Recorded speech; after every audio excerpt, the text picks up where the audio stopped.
Or does he think it was a place where the two pillars were actually just two trees or sticks that used to be there, and this has been recently put up just to give you a feel for what the slaves felt like? On today's Travel Bites with Liesel 81, a day trip to Badagry, let's explore the coastal town with a lot of history.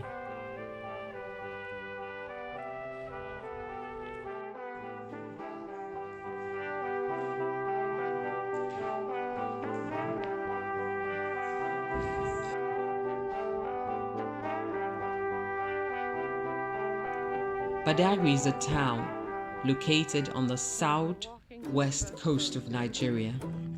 To the south, it is bordered by the Gulf of Guinea. To the southeast by Lagos, it's 70 kilometers away from Lagos, making it perfect for a day trip. To the west, it is bordered by Seme, which is a town in Benin Republic. Badagry's position over the years has made it strategic and important for sea trade. It has a connection to a system of creeks and inland lagoon, and the most notable trade it is remembered for is the transatlantic slave trade, which is why you will find 3 slave museums in Badagry, 2 of which we visited. Another point of attraction in Badagry is the point of no return, which is the part of the port where slaves were boarded on the slave ships to be taken across the Atlantic. Badagry played a role in the colonial times and in establishment of Christianity in Nigeria, so we will find buildings to this testament. For example, the prefabricated building argued to be the first-story building in Nigeria that was set up by a missionary. Badagry is also known for its beaches. It has a lot of coconut beaches, so if you are in the mood to throw in some relaxation with your cultural exploration, then you should visit either the Sultan Beach, the beachfront Whispering Palms, or the Badagry Beach, or several other beaches. Getting to Badagry, you can get to Badagry via public transport, which is what we did. That took 2 hours. The road is not good. The second option is actually using the waterway. Only thing about the waterway is it is not very regular, but it is definitely shorter. You could drive yourself. You would be gaining a lot more in comfort and maybe a little bit of time, because still again the road is damaged. So join us as we show you what we did during our day trip. Okay, so after like 2.5 hours, we've made it to Badagry, and we are here at the Heritage Museum. I'm gonna walk you to the entrance. So we are at the Heritage Museum Badagry, which is one of the spots. Actually, the building behind us is one of the first administrative buildings in Nigeria. It's a typical colonial style building. You can even see the wood, the doors. I mean, I had to ask because it did remind me personally of what you would see when such movies are depicted. So in this building, there are 2 rooms where you get introduced to slavery and the slave route that was taken. So the triangular trade route. So the first room gives us a history of how it all started, why it started, who were the facilitators. And in the second room, we get introduced to what the slaves had to face in their newly found home countries and how they found to survive. So things like holding on to religions that you find in Benin, or Benin Republic as we would call it, or from the west part of Nigeria, so the Orishas. So earlier this year I was in Salvador, and there is actually a square in Salvador where you can find huge statues of the Orishas. It was built to commemorate the heritage and the connection the Black Brazilians have with their history. And right here in this second gallery, we're able to see some pictures even showing people worshipping the Orishas.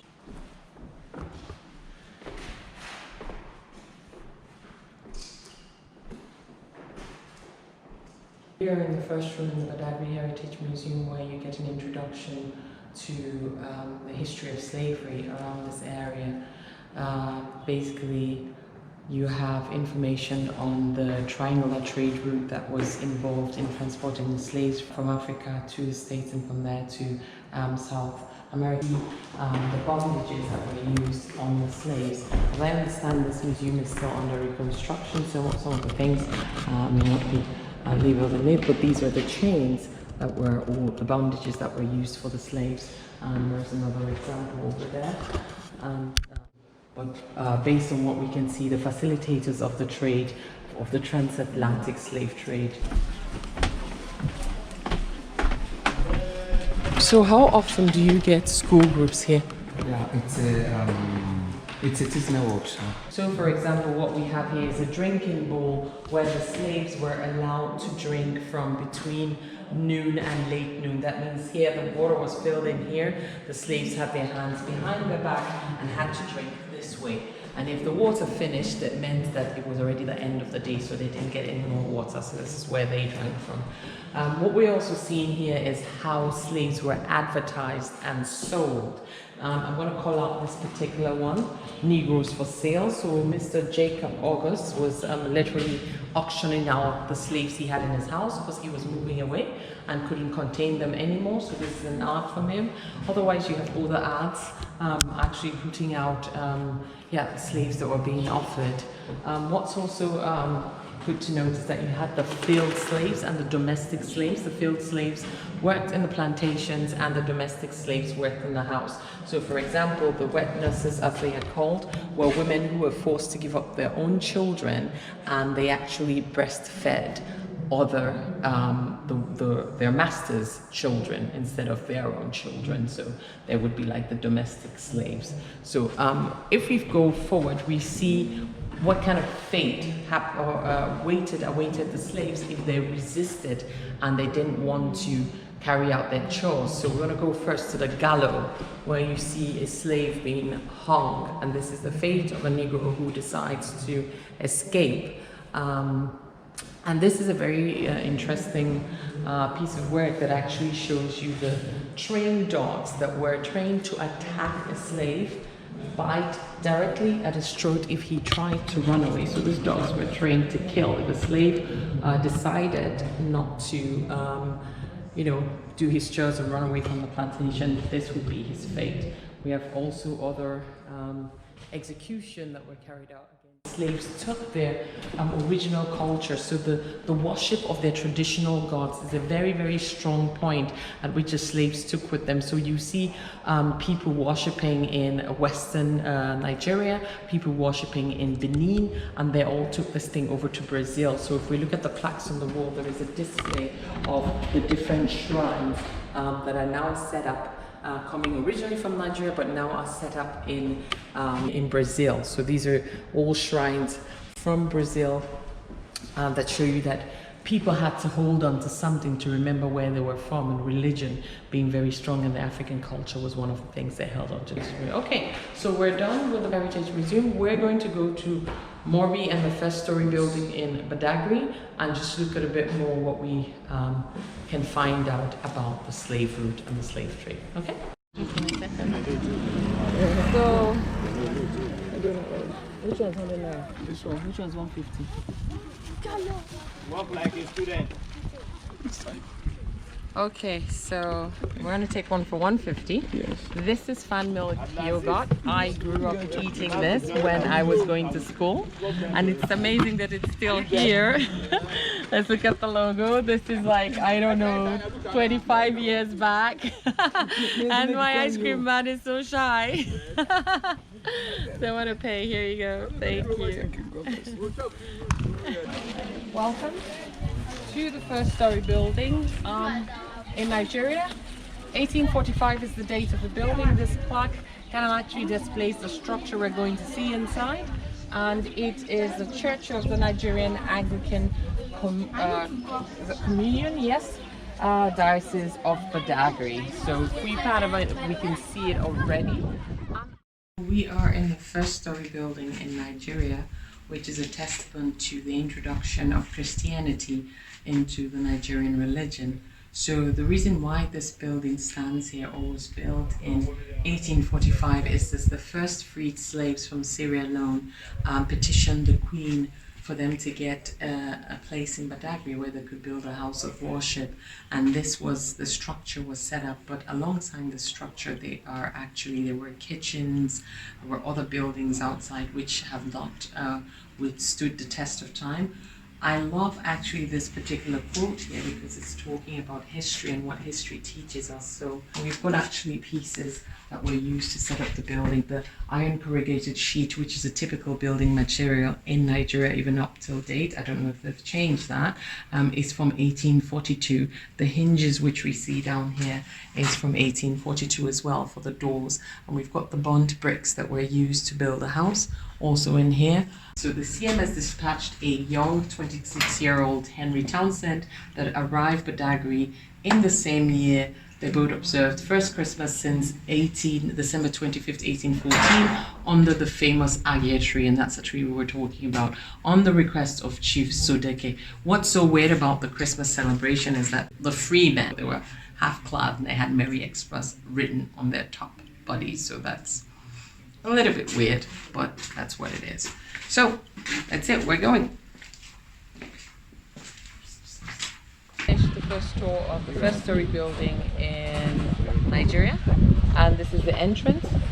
There used to be a tree that was here for like over 300 years that actually then went down a couple of years back. This building is literally quite old. It's one of the structures that survived. If we look to that side, you have the boarding house, if I'm reading that correctly, or does it say, is it boarding or bar? I think it's a boarding house, and back there, I cannot exactly... Schoolmaster's house? The schoolmaster's house, and there was church. a church.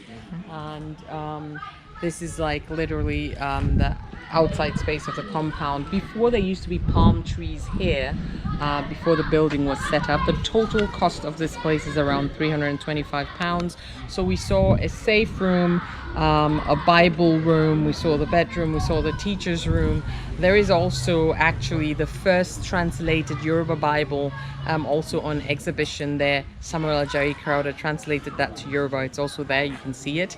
So it's a good place to come, and it's maintained by the gentleman over there that let us in.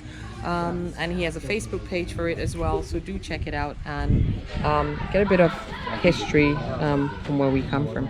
Okay, so we're taking our leave to the next museum. Come with me, and I've got a little school kid staring at me. See you later. Point that accounts for several thousands of Africans who are being brought down to this spot. Yeah. To be channeled to this particular Yeah. spot. Now, this particular spot alone makes this part an archaeological site. Of course. Because there are a lot of buried objects. Yeah, yeah. Now, in archaeology, the geology of the ground alone could even give us much more information. But because of the fact that the government is not really grounded in tourism, it's sand-filled, this place. Now, there's no traces of this place looking more like an historical site. Anymore, there's no traces yeah. of slave trade within these axes now, Yeah. except the barracoon. Yeah. Even the museums, they're losing their history. This is one of the boats that are bringing the students or tourists to the point of no return. So based on history, the slaves were taken from that side of the lagoon over here by boats. It's roughly a 3 to 5 minutes drive, but you are in bondage and they bring you across the port, and you have to walk all of the way to the point of no return, where you actually then meet the Atlantic, the boats that actually take you over there. Don't follow.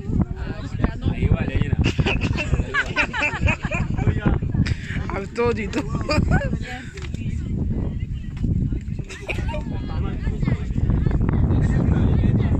So we've just crossed the lagoon, which will bring us to the point of no return. We've been privileged to go with a group of school students. I'm going to get a picture of this boat, and this is where we alight.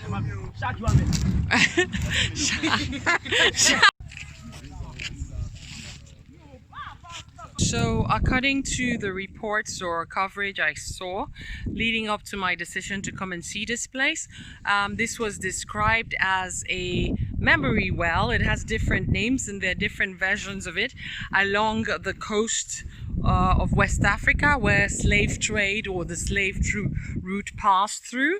So the idea behind the memory well is that there was the slaves hadn't drank water for a long time, and they were walking down this place, and when they got here they were offered some water, and after which it was kind of like a sedative, because you had maybe a certain number of slaves to 2 or 3 slave masters on the boat, and who's to say that if they were in their full capacity that they would not be able to turn over the boat or to revolt against the slave masters. We are officially at the site that marks the point of no return, and as you can also read the inscription on the sign, this is as of the point where the slaves realized there was more or less no turning back for them, because right behind that structure, which has been put up recently to kind of like symbolize the ships, the slave ships that took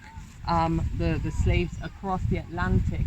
You see the Atlantic already, so it was at this point most of them realized, okay, there was no more coming back to Africa or coming back to the place they used to call home.